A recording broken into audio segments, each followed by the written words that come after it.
가을이 되고 좋은 참 결실의 계절을 이제 맞이했죠. 이제 어제 그저께 갑자기 추워져서 드디어 이제 가을이 온 것 같습니다. 자, 그럴 때 우리가 한번 시간은 이렇게 변해가는 것이구나 조금은 느끼죠. 세상은 항상 같은 것 같지만 여름이 할 수 없이 가을에게 잘 물려주는구나. 때가 항상 있는 게 아니고 조금씩 바뀌어가는구나. 이러다가 언젠가 아마 내 장례식 날이 올 거고 여러분들은 불쌍히 여기고 찾아올지도 모릅니다. 자, 우리에게 오는 작은 깨달음, 그것 중에 하나가 이 10월과 관련이 되어져 있어요. 왜냐하면 보통 전 세계적으로 이 10월 종교개혁의 달이다 이렇게 말해요. Reformation Memorial Month다. 모든 전 세계적으로. 왜냐하면 10월 31일 날 저 독일 저 북쪽 끝에서 마틴 루터라는 분이 자기가 가르치고 있는 학교 문에다가 조그맣게 글씨를 하나 써서 붙였는데 그것이 적지 않은 일을 만들어내기 때문에 그 얘기는 이따가 오후에 더 해드리기로 하고, 오늘 아침 예배를 드리면서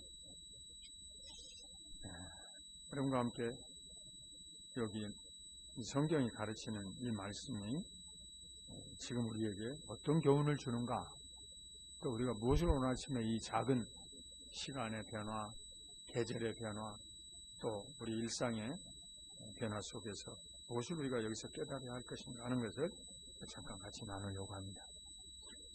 의인을 유대인들은 어떻게 규정했는가, 먼저 이걸 한번 생각해 보세요. 자, 우선 기독교 신앙이 유대교로부터 나왔다는 거 우리가 다 잘 알죠. 그래서 모세라고 하는 분을 통하여 하나님이 글을 주시면서 유대 민족은 그 율법, 그걸 좀 어려운 말로 법이라 그랬는데 law, 영어로 LAW, law, 규칙, 더 쉽게 말하면 그냥 1, 2, 3, 4, 5 지켜야 할 것, 그런 뜻입니다. 이거를 이스라엘 사람들만 하나님이 특별하게 주셨어요. 1, 2, 3, 4, 5, 6, 7, 8, 9, 10 이거 이렇게 지켜야 한다. 그런데 그 조항은 적지 않이 문제가 있는 조항이에요. 왜냐하면 1, 2, 3, 4, 5, 6, 7, 8, 9, 10 10개를 주시기도 하고, 그 뒤에 보면 이제 어떻게 제사를 지키라, 어떻게 이웃을 대하라, 이런 조항들을 많이 주셔가지고 수백 가지, 수천 가지로 이렇게 늘어났어요. 그런데 하나님이 알려주신 것을 핵심을 딱 짚으면 하늘에 보이지 않는 하나님, 하늘이라고 말하는 거죠. 우리가 초월자니까 하늘 밖, 하늘 넘어, 하늘 위에 이런 표현도 쓰는데 그냥 우리가 보통 하늘에 계신 하나님 이렇게 말을 쓰는 겁니다. 하늘 가봤죠? 비행기 타면 가잖아요. 근데 제가 하늘 올라가 보니까 그건 아무것도 아니에요. 그러니까 그 용어만으로는 부족합니다. 성경에는 궁창, 우주 이런 표현을 성경에 많이 썼어요. 근데 우리는 보통 그냥 하늘이라고 생각하시지, 하나님은 그냥 하늘에 계신다. 어쨌든 우리보다 더 차원이 다른, 디멘전이 다른 곳에 계신 하나님만 공경하고 섬기라. 이걸 가장 중요한 조건으로 해서 우리에게 요구를 하죠. 나 외에 다른 전능자는 없다. 나 외에 다른 신은 숭배하지 말라. 그걸 또 다른 용어로 하면 우상을 만들지도 말고 새기지도 말고 하지 말라. 이것은 굉장히 심각한 문제를 만들어냈어요. 이 세상에 있는 다른 어떤 종교도 인정하지 않는 절대 강제 조항입니다. 예를 들면 여러분이 이스라엘 사람들이 피난 가서 500년 동안 살았던 에집트를 생각해 보세요. 거기는 형태로 만들어서 송아지를 섬기기도 하고 뱀을 섬기기도 하고 큰 동물을 만들어 놓고, 혹은 무슨 아곤 이름도 잘 기분이 큰 그런 짐승 모양을 한 이런 것들을 만들어 놓고, 복을 달라고 기도하고. 하나님은 아무것도 못 만들게 금지하고 만들어서 세워놓은 것도 가짜라고 말씀하시고 절하지도 말고 숭배하지도 말고 가지고 다니지도 말고 머릿속에 새기지도 말아라. 그러면 어떻게 하십니까? 오직 전능하신 하나님만 마음속에 전능자로 숭배하라. 그러면 보이지도 않고 잡을 수도 없고 알 수도 없는 그 하나님을 어떻게 합니까? 그러니까 모세에게 하나님이 설명하셨어요. 어떤 분이시라고? 나는 스스로 있는 자다. I am. 그런 신이 세상에 누굽니까? 나는 스스로 있다. 그 말은 뜻이 뭐예요? 그래서 스스로 있지 않다는 아들이 하나 있지. 여기 다 여러분과 나는 스스로 있지 않은 아들이고 딸이에요. 내가 누군가. 하나님은 어떻게 말씀하셨어? 나는 스스로 있다. 이게 출애굽기 3장 5절부터 15절 사이에 하나님 처음 설명해 주는 거예요. I am who I am. 예흐의 여호와 예흐의 히브리 말로 그렇게 설명을 했는데 나는 그냥 스스로 있는 자다 그런 뜻이에요. 말을 풀이해 보면 나는 달걀에서 나온 게 아니고 나는 굴 속에서 나온 게 아니고 나는 누구로부터 빗대어서 나온 게 아니고 나는 독립적이다 그런 뜻이에요. 나는 스스로 독립적이다. 의존적이 아니다. 좀 어렵나요? 그러나 비슷한 짐작은 하겠죠? 알겠어요? 어? 무슨 밀양박 씨도 아니고 김해김 씨도 아니고 여기 뭐 풍산 무슨 씨도 박평윤 씨 뭐 이런 게 전혀 아니에요. 하나님은 그냥 계신 분. 누구에게 의존해서 계시는 분이 아니라. 그러니까 이 세상 다른 것을 섬기지 말고 하나님은 이 하나님이 여러분과 저에게 자기 존재를 그렇게 가르치십니다. 자, 이게 다른 종교나 다른 신앙을 가진 사람들하고 사이에 비교가 안 됩니다. 왜요? 상대가 안 되니까 하나님하고. 그러니까 어떻게 했어 하나님이? 자기가 당신이 하나님 자신이 누구인가를 드러내려고 하나님 방법을 쓰셨어요. 그 방법이 뭐냐? 대행자를 통해서 선지자, 제사장, 왕, 하나님의 대행자를 통해서 그런 전능자가 계시다고 하는 것을 자꾸 말씀하시는 거예요. 말해봤자 안 들으니까 어떻게 나타내냐? 기적과 초월적인 방법으로 나타내셔요. 특히 하나님을 섬기는 이스라엘 백성들하고 무슨 목상, 아세라 목상이나 바알상이나 엘, 뭐 다른 이 우상 종교를 숭배하는 민족하고 사이에 전쟁이 벌어졌을 때 하나님이 거기서 승리자 되셔서 자기가 누군가를 나타내요. 예를 들면 다윗, 솔로몬 때 엄청난 전쟁을 이깁니다. 그런데 하나님은 뭐라고 설명을 하시느냐? 자, 내 이름으로 가서 싸우면 네가 이긴다. 그런데 어떻게 하지 말라고? 군대의 숫자를 세지 말라고. 아니 전쟁에 나가는 부대가 우리는 몇 명이고 저기는 몇 명인가 어느 정도는 알아야지 전쟁을 하는 거지. 근데 그 스스로 계신 하나님이 누구인가를 나타내시려고 하기 때문에 나를 신뢰하고 의지하라. 내가 너희와 함께해서 이기게 해주고 승리하게 해주겠다. 너는 계산하지 말고 가 싸우라 이거야. 그런데 이게 말이나 됩니까? 전쟁에 나가는 군사들이 전부 다 두려운 거예요. 저쪽은 지금 몇 명이 왔는데 우리는 숫자가 되나 안 되나. 그러니까 다윗 왕이 결정적인 패착을 범합니다. 하나님은 세지 말라 그러는데 자기의 육군 참모총장 요압 장군을 불러서 가 숫자를 세라 이거예요. 우리 몇 명인지 정리해가지고 세가지고 오라. 요압 장군이 하나님 세지 말라고 그랬습니다. 그런 죄를 범하지 마십시오. 그런데 왕이 명령하는데 어떡할까? 가서 숫자를 셉니다. 이게 여러분과 저의 모습이에요. 이것이 우리가 가지고 있는 인간의 연약한 적나라한 현실이에요. 여러분과 저는 통장에 돈을 세고 내 나이를 세고 계산을 해가지고 우리 자식도 얼마가 필요하고 나는 어떻게 살아야 되겠다고 하고 자꾸 잔머리를 굴려요. 그래서 제가 머리가 많이 빠졌어요. 응? 계산하고 자기가 무엇을 해야 된다고 생각. 하나님은 내가 그거 다 센다. 너 머리카락 하나까지도 다 셀 테니까 걱정하지 말고 하나님을 신뢰하고 나가라. 이거. 그래서 결국은 하나님이 다윗 왕에게 형벌을 가했어요. 그냥 두지 않으셨어요. 내가 내린 명령을 거역했으니까 내가 그 벌을 받으라. 그래서 무슨 벌 받았죠? 온 나라에 3일간 질병이 터져가지고 수많은 사람이 죽어나가죠.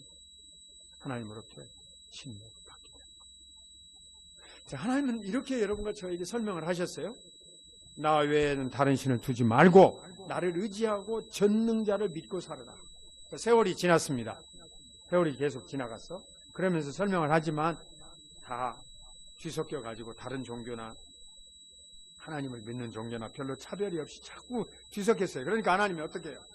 계속 사람을 통해서 그렇게 하지 말라고 경고를 주시고 따끔하게 야단을 치셨어요. 들은 척도 안 하고 본 척도 안 했습니다. 이스라엘 백성들이. 결국 하나님이 북쪽을 띄어서 북왕국 이스라엘을 아시리아에게 갖다가 멸망당하도록 쳐푸시고. 그러니까 인류 역사에서 가장 비극적인 전쟁이 벌어졌어요. 예수님 오시기 전 722년, 721년까지 북이스라엘 왕국은요 다 갖다 멸망당했어요. 다윗 왕은 그 전으로부터 약 300년 전 분이에요. 그러니까 300년 동안 기다려주었는데 말 듣지 않으니까, 하나님은 인정하지 않으니까 하나님이 갖다가 아시리아라는 나라가 강하니까 그 힘을 사용해서 진노하시고 또 계속 보내십니다. 하나님. 또 말을 안 듣죠? 남유다 왕국, 주로 베냐민 지파를 중심으로 해서 유다 지파를 중심으로 해서 형성됐던 남유다 왕국이 또 말을 안 들어요. 그러니까 이번엔 어떻게 해요? 그 다음에 나오는 바빌로니아라는 나라에 70년간 끌려가게 만들어요. 완전히 다 사람들을 그냥 발본색원했어요. 똑같아요. 하나님은 지금도 마찬가지예요. 여러분과 저에게 지금 하나님이 보고 계시는 세상의 통치 방법은 거의 그렇게 바뀌지 않으셔요. 왜냐하면 우리가 안 바뀌었기 때문이에요. 하나님은 우리를 향하여 사랑하시고 자비를 베푸시기를 즐겨하시며 기다리고 계십니다. 그런데 사람이 악해서 두 마음을 품어요. 하나님을 섬기기도 하고 하나님 없는 우상 숭배하는 세상 풍조를 그대로 어답션, 그대로 받아들여서 똑같이 세상 사람처럼 살려고 하는 마음이 우리 속에 같이 있어요. 그런데 때로는 이것이 이 잘못된 마음이 더 크기 때문에 하나님이 인간을 향한 진노와 징벌, 형벌은 똑같이 금할 수가 없게 되어져 있어요. 계속 이런 세월로 100년이 또 지나고 200년이 지나고 300년이 또 지났어요. 하나님이 하나님의 방법 가운데 계획한 마지막 우리를 향한 은혜의 길을 열으셨어요. 누구죠? 예수 그리스도. 다른 방법이 없어요. 아무리 설명을 해도 마음이 완악하고 부패하고 돌짝박 같아요. 왜 오늘 여기 춘천 사람들이 다 예배드리러 안 옵니까? 놀러 갔죠? 자기들이 생각하는 일이 더 급하다고 하나님 필요 없다고 생각하죠. 물론 교회 오신 여러분도 있지만 또 다른 교회 가신 분도 있지만 아마 춘천 사람의 80%, 우리 한국 사람의 전체 인구로 치면 한 90%는 지금 다 들로 산으로 돌아다니까. 제가 아침에 여기 오는데 가평 휴게소에 잠깐 들렸는데 발 디딜 텐데. 네? 한국 사람들이 이렇게 넉넉하고 좋은 날씨에 건전하게 사는 건 좋아요. 그렇지만 오늘 우리가 이렇게 옷을 입고 그래도 여기에 모여서 이런 형식을 갖추어서 절차와 순서를 가지고 이건 굳이 어떻게 해도 상관이 없지만 그러나 내 마음속에 하나님을 기억하고 내 인생의 주인 되신 하나님을 내가 마음속에 공경하는 자세. 이것이 여러분과 저의 기본이 되어야 한다. 그렇게 안 되니까 계속해서 하나님이 진노와 채찍과 형벌로 깨우치지 못하는 그들을 억지로 매를 때리면서 사랑하셨어요. 버리지 않으셨어요. 사랑하기 때문에 붙잡고서 야단을 치신 거예요. 그러다 마지막에는 아까 얘기했죠? 예수 그리스도를 보내주셨어요. 다른 방법이 없으니까 하나님 자신이 오셔서 가장 낮은 방법으로 인간에게 다가오신 거예요. 가장 잔인한 방법으로 로마의 헤롯 혹은 로마의 가이사 세이저의 정치적인 하수인 베리자 본디오 빌라도라는 총독 밑에서 십자가에서 죽는 방법을 선택하신 겁니다. 죄값에 대한 형벌이죠.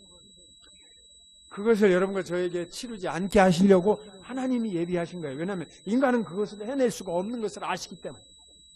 인간의 마음이 부패되어 있어요. 어떻게? 에덴 동산에 살 때 아담과 하와가 하나님을 의심했답니다. 그리고 사탄의 말에 미혹되어져서 다른 마음을 품었다 그 말이죠.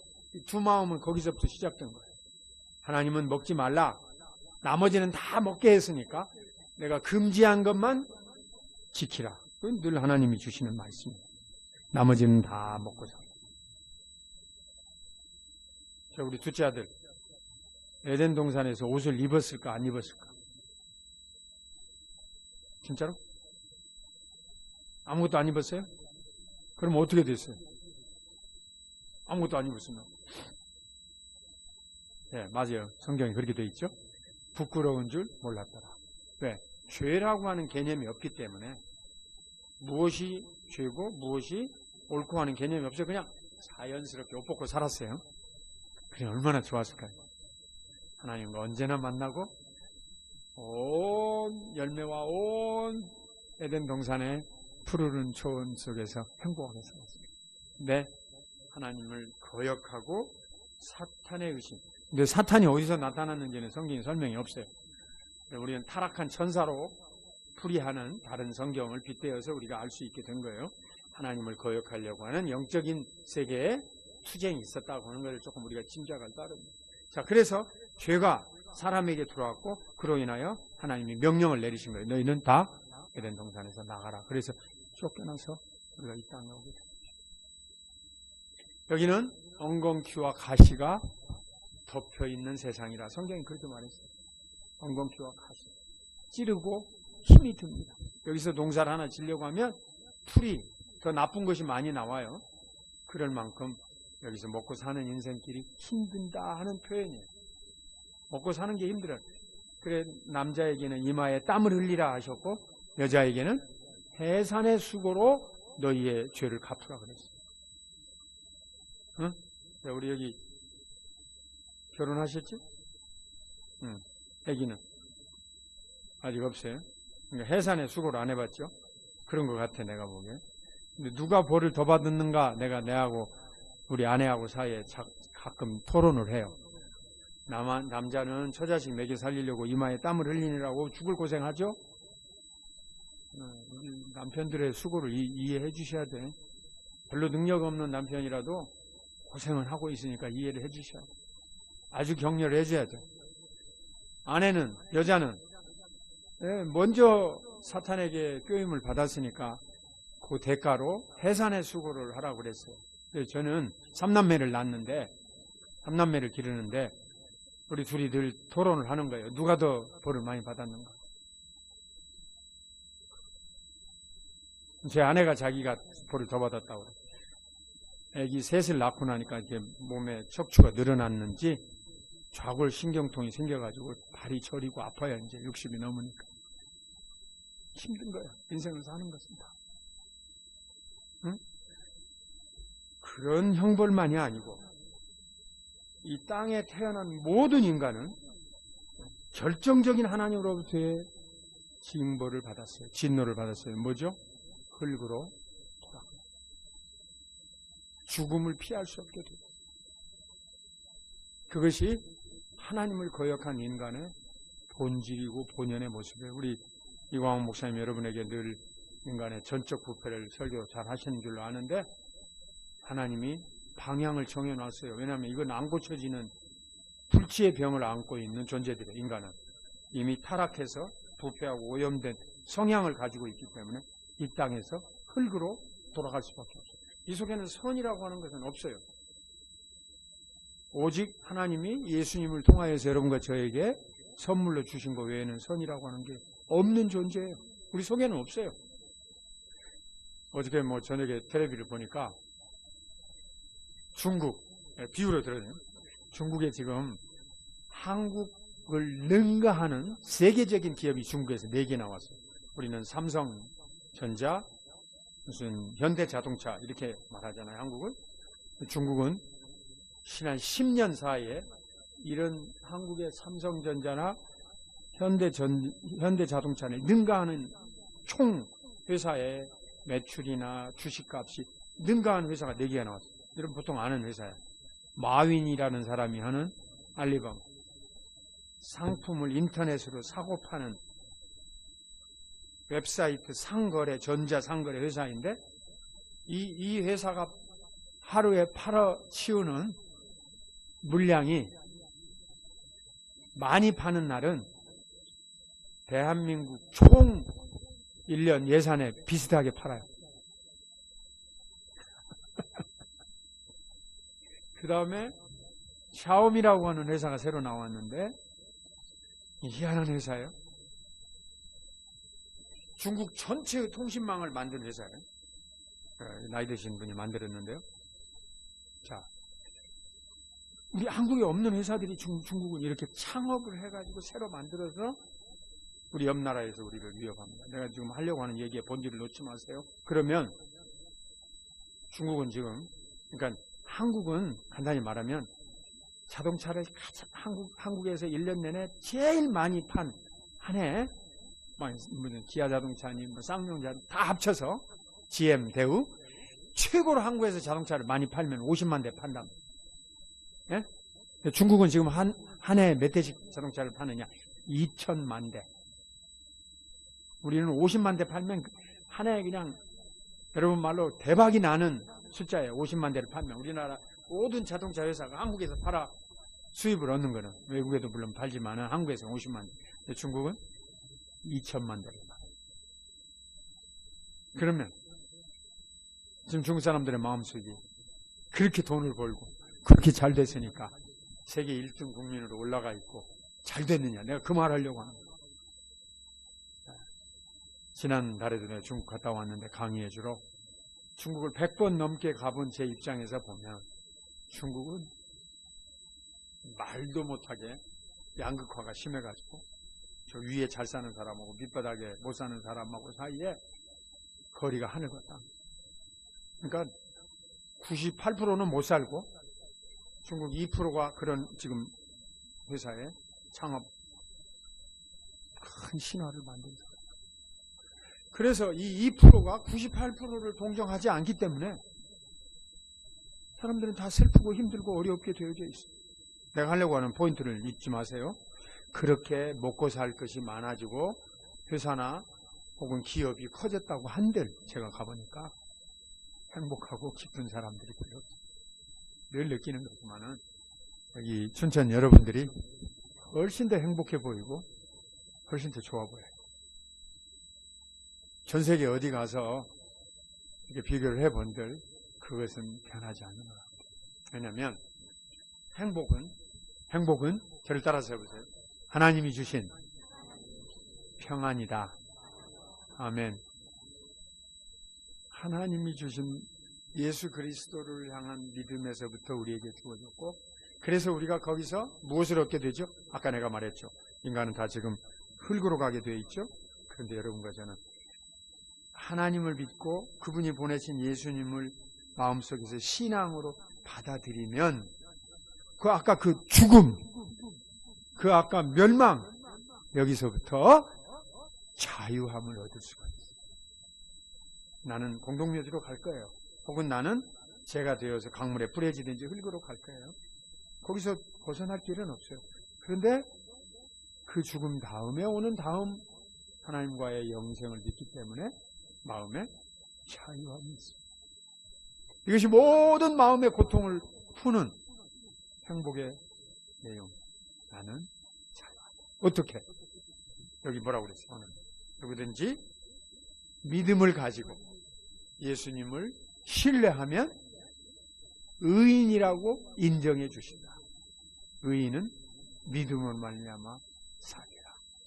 우리는 죽음 다음의 세상에 대한 자유합니다. 근데 이 믿음은 선물로 공짜로 여러분과 저에게 주신 거예요. 이 믿음은 이렇게 주신 거예요. 자, 믿음을 한번 내가 설명해. 우리에게 자유함을 가져다 주고 행복을 가져다 주고. 갈릴리 호수는 여기 춘천 호수보다 훨씬 큽니다. 갈릴리 호수.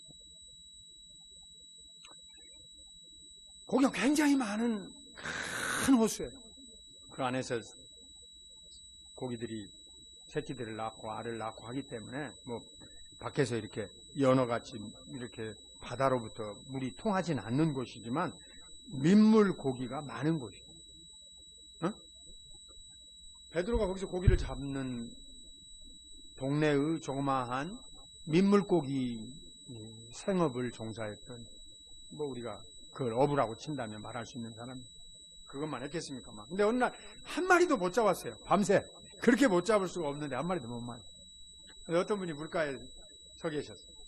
그래서 이제 배를 끌고 나와서 아무것도 못 잡았으니까 그 물들을 다 깨끗이 정돈하고 있었죠. 근데 그분이 하는 얘기가, 고기를 잡았느냐? 밤새 노력했지만 못 잡았습니다. 그물을 가지고 가서 깊은 데로 던져보시오. 베드로가 공부도 안 해봤고, 그래서 우리가 보통 무식하다고 그렇게 말은 하겠지만, 다른 사람이 던지는 말에 어떤 감정적인 느낌은 있을 거예요. 베드로가 그런 느낌을 받았어요. 아니, 고기를 한 마리도 못 잡았는데 지금 집에 가려고는 나보고 다시 고기를 잡으라고 그물을 던지라. 느낌이 오는 거예요. 저분에게는 뭔가가 계획이 있나 보다. 그래서 가서 다시 던졌더니 찢어질 정도로 그물이. 그래서 이제 굉장히 흥분했겠죠. 이거를 건져서 내놓고 베드로가 어떻게 했죠? 마태복음 5장에 보면 무릎을 꿇고 예수님 앞에 큐리오스 도미네, 주여 나를 떠나소서 나는 죄인이로소이다. 그의 반응이었어요. 예수님 만난 적도 없는데 소문도 들은 적도 없어요. 근데 나하고는 다른 분이라. 나는 여기서 고기를 잡을 날도 있고 못 잡는 날도 있고 아무리 노력을 해도 빈손으로 허탕치는 날도 있어. 근데 저분은 한마디 말씀에 고기가 그물 속으로 몰려드는 분이라. 그러면 나는 저분 앞에서 어떤 관계냐? 베드로가 나는 죄인이라고 고백을 했어요. 왜 그랬을까요? 이게 유대식 표현인데 예수님에 대한 이 주라는 표현은 고린도전서 12장 3절에 보면 이렇게 돼 있어요. 누구든지 성령으로 말미암지 않고는 예수 그리스도를 주라고 시인할 수 없느니라. My Lord, my Master. 나의 주인입니다. 나의 하나님입니다. 그런 뜻이에요. 내가 한 마리도 못 잡은 고기를 저분은 어떻게 말 한마디로 다 그물로 몰아넣는 분이냐? 그리고 무릎을 꿇고 죄인이라고 고백했어요. 아니 예수님한테 자기가 훔친 것도 없는데 죄인이라고 고백했다고 말해요. 그것이 뭐야? 믿음의 표현이에요. 그것이 예수님과의 사이에 바른 관계를 표현하는 단어예요. 나는 죄인, 예수님은 my Lord, 주님. 믿음은 그렇게 해서 우리에게 주어져요. 베드로가 가지려고 한 게 아니었어요. 베드로가 믿음을 찾고 돌아다닌 것도 아니고 예수님을 만나러 어떻게 누구에게 줄을 댄 것도 아니에요. 그냥 몸부림을 치고 살았던 사람이에요. 먹고 살려고. 자, 베드로가 나는 죄인이라고 고백했어요. 그러면 죄인은 의인의 반대의 말 아니에요. 그럼 어떻게 의인이 될 수 있어요? 어떻게 의인이라는 말 자체를 가질 수가 있어요? 그러므로 말미암아 죄에 대한 용서를 하나님께서 베풀으신 방법을 선택하신 것입니다. 그것이 오늘 로마서 1장 17절의 말씀. 복음에는 하나님의 의가 나타나서 믿음으로 믿음에 이르게 하나니 기록된 바 오직 의인은 믿음으로 말미암아 산다. 여러분과 저는 죄인인데 믿음을 주셨어요. 그래서 예수님을 의지하게 만드셨어요. 그러면 그 예수님의 공로를 여러분과 제 것으로 인정해 주시고 여러분과 저를 의인이라고 하십니다. 자, 우리 고린도후서 5장 17절. 고린도후서 5장 17절이요. 요한 칼빈 목사님이 굉장히 중요한 구절로 여러 번 가르쳤던 구절입니다.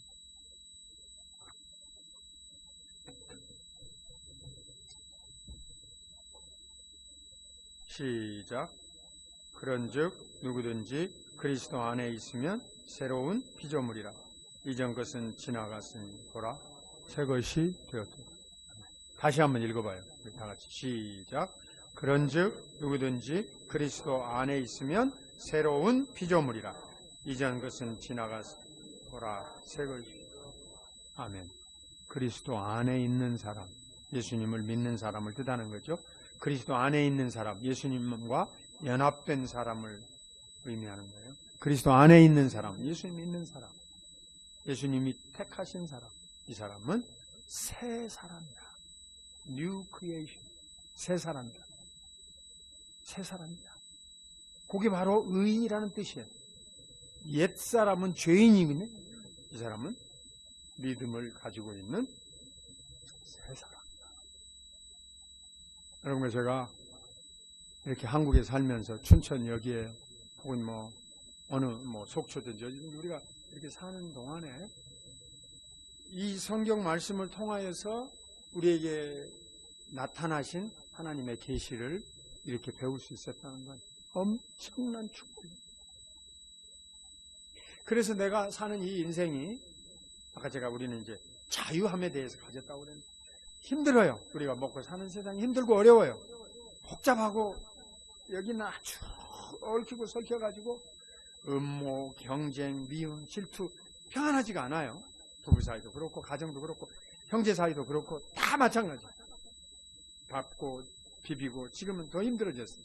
이런 인생을 사는 동안에 우리 마음속에 이런 험난하고 혼란된 인생길 헤쳐나갈 수 있는 캄캄한 세상이라고 말하는 이런 상황에서 방향과 목적을 가질 수 있게 됐습니다. 이것은 엄청난 축복. 이것은 그 전에 사람들에게 주시지 않은 여러분과 저에게 주신 하나님의 놀라운 선물이에요.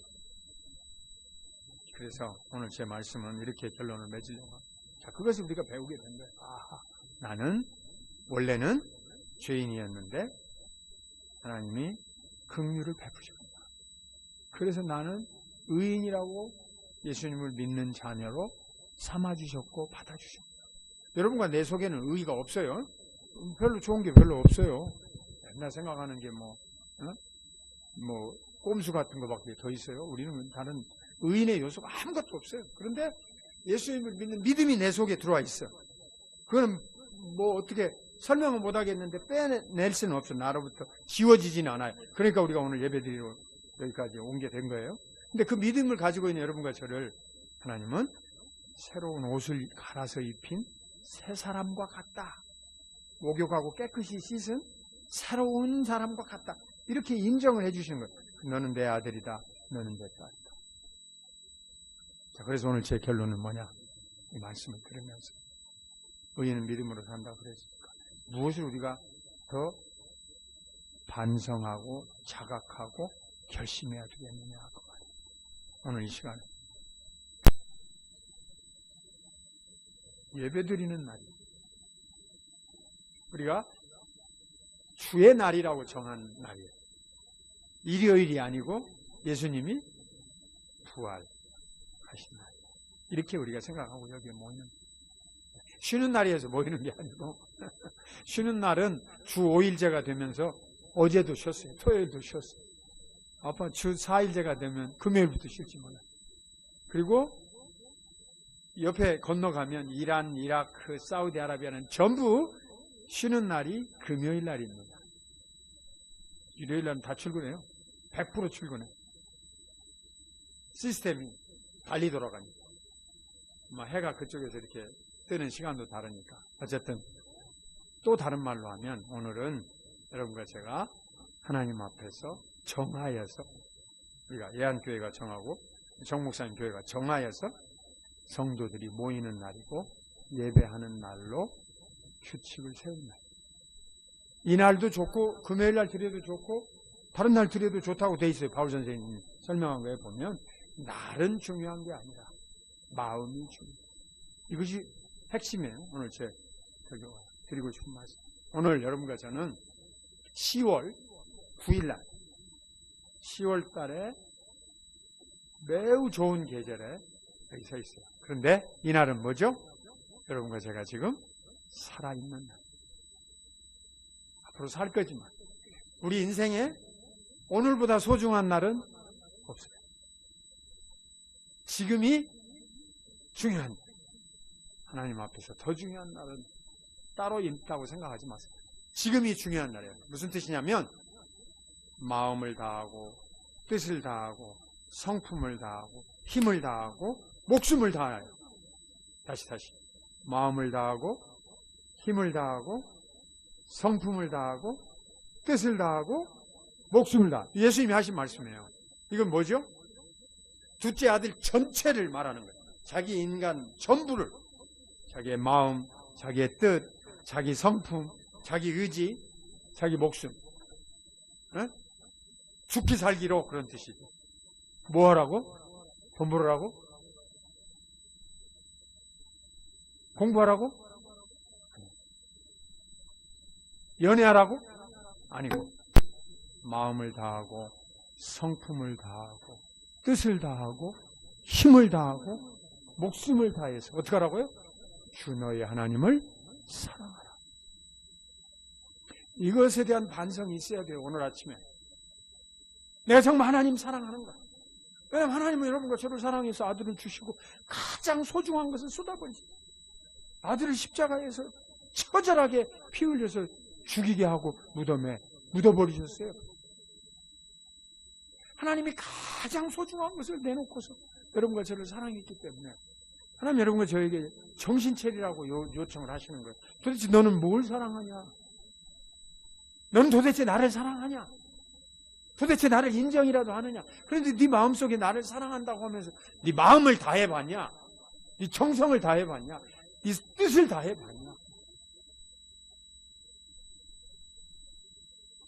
하나님 사랑의 한 표현이 우리 둘째 아들 하나님 사랑하면 어떻게 해야지? 아까 우리 찬송할 때 마음을 다해서 뜻을 다해서 성품을 다해서 힘을 다해서 목숨을 다해서 하나님을 찬양하는, 그렇죠? 기도할 때 마음을 다해서 뜻을 다해서 성품을 다해서 목숨을 다해서 하나님 앞에 나아가는, 시간 낭비하지 않고 하나님이 주신 자기의 생명을 소중하게 하나님께 드리는 거죠. 하나님 사랑하니까 하나님 기뻐하시는 아들이 되려고 노력합니다. 할 수 있겠죠? 네, 그날이 오늘입니다. 이것이 가장 중요한 날이에요. 여러분과 저에게 하나님이 오늘도 그런 자각과 갱신과 깨우침과 반성을 요구하시는 날. 그러니까 예배로 모이라는 거예요. 너 생업을 위해서 밭에 가지 말고 직장에 가지 말고 일터에 가지 말고 다시 하나님 앞에 모이라 이거예요. 그러면서 하나님 여러분과 저를 회복시켜가지고 정신 차려서 살 수 있는 마음의 위로와 능력을 덧입혀 주십니다. 우리가 비록 소수이지만 모여서 기도하면 하나님은 우리 마음의 기도를 들어주셔서 우리 마음을 감동하시고 뜨겁게 하셔서 새 힘을 주십니다. 우리가 비록 수는 작지만 우리가 이 개척교회를 해서 우리 동지들과 함께 예배 드리면서 앞으로 방향을 잃어버린 사람들이 여기 와서 깨우침을 받을 수 있는 좋은 그루터기 성도들의 공동체를 계속 지탱해 나가야지, 이런 마음의 사명감과 각오를 줍니다. 아멘.